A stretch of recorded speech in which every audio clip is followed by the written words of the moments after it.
কাছে, খুব যতবার লালবাগে গিয়েছি একটা রেস্টুরেন্টই জানি, সেটা হচ্ছে হাজারদুয়ারি। তো বহরমপুরে যখন দেখলাম হাজারদুয়ারি ওপেন হয়েছে, তো আমি আর আমার হাজব্যান্ড প্ল্যান করছিলাম যে ওখানকার ফুড কোয়ালিটি, ওখানকার ফুড টেস্ট একদম একই রকম বজায় আছে কিনা সেটা দেখবার জন্য, এবং যেহেতু বাড়ির কাছে তো টুক করেই স্বাদ বদলের জন্য এখানে এলে কেমন ট্রিটমেন্ট পাওয়া যায়, খাবার সার্ভ করে দেওয়া, এখানকার পরিবেশ, এখানকার ফুড কোয়ালিটি, এখানকার সমস্ত কিছু ভীষণ কমফোর্টেবল, খুব সুন্দর, একদম ঘরোয়া পরিবেশ।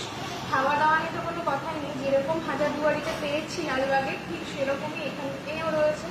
শুনলাম কলকাতা ব্যারাকপুরেও আরও নাকি রেস্টুরেন্ট, মানে এটারই শাখা ওপেন হয়েছে, খুব ভালো খবর।